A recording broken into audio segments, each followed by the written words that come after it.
Good morning dear student. जैसे हमने पहले पढ़ा था संस्कृत के पाठ्यक्रम पर, अब हम संस्कृत के व्याकरण पर चर्चा करते हैं। आज सभी ध्यानपूर्वक सुने।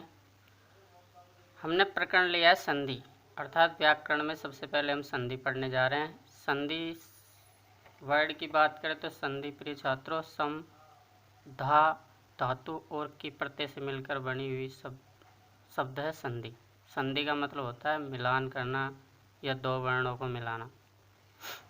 इसकी परिभाषाएं भी कई प्रकार से हैं, जैसे हिंदी वालों ने अलग माना है, पाणिनि ने अपने हिसाब से अलग संधि की माना है। बात घूम फिर के वही होती है कि दो वर्णों के मिलने को संधि कहते हैं। जैसे पहली परिभाषा है वर्ण संधानम संधिर्भवति, अर्थात वर्णों के संधान से संधि होती है। संधानम का मतलब होता है प्रिय छात्रों मिलना, अर्थात जब दो वर्ण मिलते हैं तो संधि हो जाती है। दूसरी है वर्ण द्वयो मेलनम संधिर्भवति, अर्थात दो वर्णों के मिलने को संधि होती है, अर्थात दो वर्णों के मिलने पर संधि होती है। तो वही बात है, दो वर्ण की बात आ रही। तीसरी एक परिभाषा है जो मैंने सिंपल भाषा में बनाई है कि द्वयो वर्णियो परस्पर मेलनेन, अर्थात दो वर्णों के परस्पर मिलने पर यत जो परिवर्तनम विकारम व उत्पद्यते, जो परिवर्तन या विकार होता है, तस्य उसे ही संधि कथ्यते, उसे ही संधि कहते हैं। हिंदी में भी दे रखी है यहाँ कि दो वर्णों के परस्पर मिलने से जो विकार या परिवर्तन उत्पन्न होता है उसे ही संधि कहते हैं। संधि के भेद, मुख्य रूप से संधि के तीन भेद माने गए हैं, अर्थात हम तीन प्रकार से संधि पढ़ते हैं। तीन कौन कौन से हैं? जैसे क यानी पहली संधि है स्वर संधि, इसे अच संधि भी कहते हैं। अच का मतलब होता है स्वर, जब आपस में स्वर मिलकर कोई नया आदेश कर लेते हैं तो वहाँ स्वर संधि होती है। दूसरी संधि है प्रिय छात्रों व्यंजन संधि। व्यंजन संधि का मतलब होता है हल, अर्थात इसे हल कहते हैं। हल का मतलब होता है व्यंजन वर्ण, जो हमारे व्यंजन वर्ण होते हैं आपस में मिलकर जो कोई नया आदेश कर लेते हैं या नया वर्ण बन जाता है तो वहाँ व्यंजन संधि होती है। तीसरी है विसर्ग संधि। विसर्ग संधि का मतलब शॉर्ट में समझिए प्रिय छात्रों कि विसर्ग के स्थान पर जब कोई आदेश हो जाता है तो वहाँ विसर्ग संधि हो जाती है। इन तीनों संधियों के कुछ भेद भी यहाँ दिए गए हैं, इनको क्रम से पढ़ लीजिए। तीनों संधियों के निम्न भेद होते हैं, जैसे स्वर संधि, अच संधि के कुछ भेद, यहाँ 8 भेद दिए गए हैं। इनको क्रम से नाम बता देता हूँ आपको। दीर्घ स्वर संधि, गुण स्वर संधि, वृद्धि स्वर संधि, यण स्वर संधि, अयादि स्वर संधि, पूर्व रूप स्वर संधि, पर रूप स्वर संधि, प्रकृति भाव संधि। प्रकृति भाव संधि। उसी प्रकार व्यंजन संधि के भी यहाँ 8 भेद किए गए हैं। सचुत्व संधि, सटुत्व संधि, जसत्व संधि, चत्वर संधि, इसकी अपोजिट होती है अनुस्वार संधि, परस्वर्ण संधि, ये दोनों आपस में अपोजिट होती है। अनुनासिक संधि, जहाँ 5वां वर्ण आए। तोरले संधि, जहाँ बीच में तय आदेश हो, जहाँ ल आदेश हो वहाँ तोरले संधि होती है, इसे लत्व संधि कहते हैं। तोरले सूत्र से यहाँ लत्व संधि होती है। आपके पाठ्यक्रम में इसका सीधा नाम तोरले दे रखा है, मेन संधि इसका नाम है लत्व संधि। विसर्ग संधि के भेदों की बात करें तो विसर्ग संधि के 4 भेद माने गए हैं। सत्व विसर्ग संधि, जहाँ विसर्ग के स्थान पर से आदेश जो होता है उसे सत्व नाम दे दिया जाता है। ऋत्व विसर्ग संधि, जहाँ विसर्ग के स्थान पर र आदेश होता हो वहाँ ऋत्व विसर्ग नाम दे दिया जाता है। उत्व विसर्ग संधि, उत्व विसर्ग संधि में गुण होकर ओ आदेश हो जाता है, इसलिए इसका नाम ओत्व भी बोलते हैं इसे। उत्व विसर्ग संधि, यहाँ विसर्ग के स्थान पर ओ आदेश होता है। लोभ विसर्ग संधि, जब कोई संधि नहीं हो पाती है तो वहाँ विसर्ग का लोप करना पड़ता है, इसलिए इसका नाम रख दिया लोभ विसर्ग संधि। अब प्रिय छात्रों ध्यान देने वाली बात यह है कि आप इन सभी संधियों के नाम अच्छी तरह से याद कर लें, क्योंकि चाहे आप कितने भी उदाहरण पढ़ लो, कुछ ही पढ़ लो, जब संधि का नाम याद नहीं है तो वहाँ संधि का नाम अच्छी तरह नहीं डाल पाते हो, गलत करते हो आप। क्योंकि संधि के नाम संधि का विग्रह या संधि करते समय उसका नाम डालना भी अनिवार्य होगा, क्योंकि वो सीधा पेपर में पूछेगा संधि कीजिए, संधि का नाम लिखिए। जब संधि के नाम आपको अच्छी तरह याद नहीं है तो आप किसी भी प्रकार से किसी भी सिचुएशन में आप संधियों को समझ नहीं पाओगे। इसलिए कृपया सभी से अनुरोध, आप संधियों के नामों को अच्छी तरह याद करें। अब इन स्वर संधियाँ पढ़ते हैं अपन। स्वर संधि का पहला भेद अपन ने माना था दीर्घ स्वर संधि, इसी पे चर्चा करते हैं। पहली है दीर्घ स्वर संधि।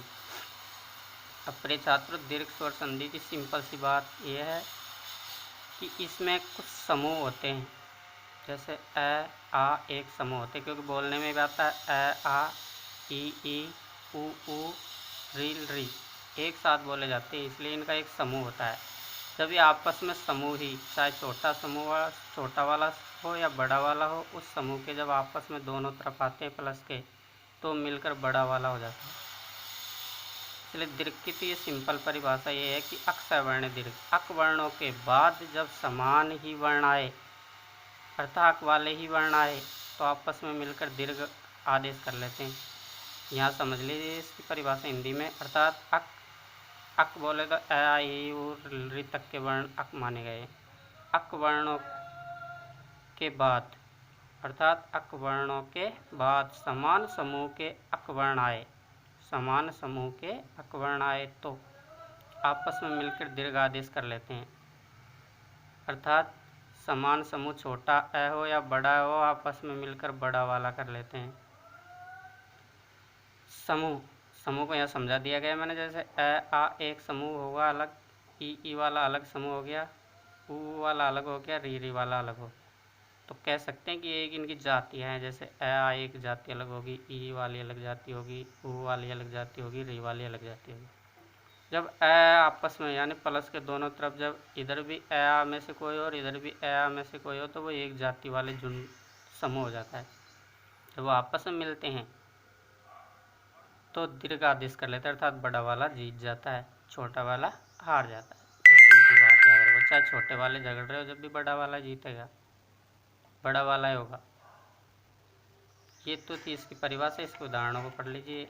परिभाषा है, नहीं समझ में आए तो उदाहरणों समझ में आ जाएगा। आप सुनिए दीर्घ स्वर संधि के उदाहरण। जैसे प्रिय छात्रों, अपन ने यहाँ फर्स्ट पॉइंट मतलब इसको 4 भागों में पढ़ रहे हैं अपन। जैसे पहला है अ आ वाले वर्ण, अर्थात ये एक समूह हो गया। जब ये आपस में मिलते हैं तो देखो कैसे, जैसे क्या मिला मैंने अ छोटा और अ छोटा, एक समूह है ये। जब ये आपस में मिले तो आ हो जाते हैं। देखो जैसे मम प्लस अपी, मम में अ है, अपी में भी अ है, दोनों आपस में मिलकर क्या हो गए, आ हो गए, तो मम आपी हो गया। इसी प्रकार न प्लस अस्ति नास्ति, तित्य प्लस अरि दित्यारि, कोर अ है, इसमें अंक में अ है, दोनों मिलकर आ हो जाने चाहिए, अर्थात अपने को मिलाते समय आ की मात्रा लगा के मिला देना है। जैसे घोरांक। मुर प्लस हरि, आ की मात्रा मिला के लगा दो मुरारी। वन प्लस अग्नि वनाग्नि। राम प्लस अवतार राम अवतार। फिर आ और अ, अर्थात बड़ा वाला और छोटा वाला, जब ये आपस में एक ही समूह के हैं हुए दोनों, लेकिन जब आपस में मिलते हैं तो बड़ा वाला जीतता है, आ हो जाता है। देखो जैसे यथा प्लस अर्थ, आ और अ मिलकर आदेश हो रहा है, तो यहाँ आ लिख कर बनाकर अपने को लिख देना है यथार्थ। और उदाहरण देख लो, शिक्षा प्लस अर्थी शिक्षार्थी, विद्या प्लस अभ्यास विद्याभ्यास, सदा प्लस अत्र सदात्र, और यथा प्लस अपि यथापि। फिर मान लो आगे छोटा आ जाए पीछे बड़ा आ जाए, जब भी आए होंगे। देखो जैसे राम प्लस आकृति रामाकृति, धन प्लस आवेश धनावेश, देव प्लस आलय देवालय, हिम प्लस आलय हिमालय, वन प्लस आगम वनागम। और अच्छी तरह आप पढ़ लेना इनको। अब दोनों तरफ ही बड़ा वाला आ जाए तब भी आय होगा। जैसे पूजा प्लस आलय, इधर भी आए इधर भी आए, आपस में मिलकर आ की मात्रा लगा के लिख देना है अपने को। पूजा प्लस आलय पूजालय, महा प्लस आत्मा महात्मा, विद्या प्लस आगम विद्यागम, शिक्षा प्लस आलय शिक्षालय, महा प्लस आश्रम महाश्रम। ये आपको मिला के लिख देना इनको। ई वाले वर्ड देख लीजिए। अब दूसरा समूह आ गया ई वाला। अब ई वाले में चाहे छोटी आए चाहे बड़ी आए, प्लस के दोनों तरफ अपने को कोई मतलब नहीं, अपने को मिलाते समय बड़ी ही लिख देनी। देखो यथा उदाहरण देख लो, रवि प्लस इंद्र रविंद्र। अब यहाँ भी छोटी है और यहाँ भी छोटी है, लेकिन मिलकर क्या हो गई बड़ी। रविंद्र। अति प्लस यु अतिव। कवि प्लस इंद्र कविंद्र। सुधि प्लस इंद्र सुधिंद्र। कपि प्लस ईश। कपि यानी बानर, ईश यानी राजा, बानरों का राजा कपीश। श्री प्लस ईश श्रीश। हरि प्लस ईश हरीश। ये छोटी बड़ी दोनों मिलकर बड़ी हो गई। परि प्लस इच्छा परीक्षा। गौरी प्लस इयम गौरियम। मही प्लस ईश, यहाँ दोनों बड़ी बड़ी ई मिलकर बड़ी हो रही है। लक्ष्मी प्लस ईश्वर लक्ष्मीश्वर। नेक्स्ट चैप्टर पढ़ते हैं इसका, उ वाले वर्ण।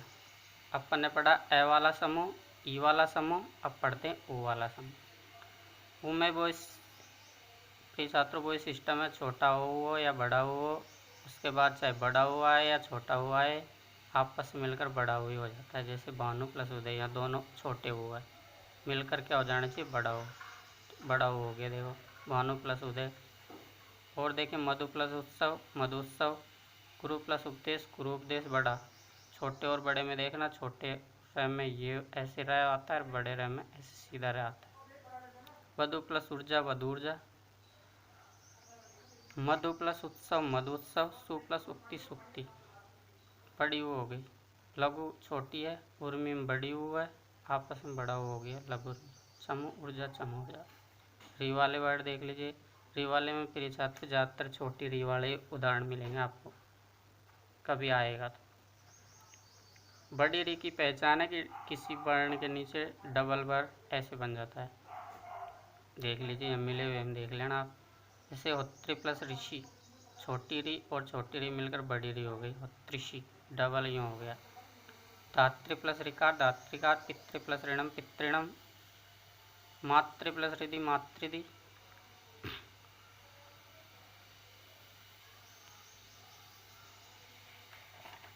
प्रिय छात्रों, इनकी मैं आपको फोटो भी भेज दूंगा। अच्छी तरह आप जैसे व्याकरण पॉइंट डालोगे अच्छी तरह कॉपी में, बढ़िया हेडिंग, और उसके बाद व्याकरण के नीचे संधि को बढ़िया राइटिंग में लिखोगे, बनाओगे, होमवर्क करोगे अपना। और इन संधियों का सबसे पहले नाम याद रखना है क्रम से। अब तैयार हो जाओ, अब रोज़ पर डे एक संधि होगी। किसी छात्रों को प्रॉब्लम है, नहीं समझ में आ रही है तो बता सकता है। धन्यवाद।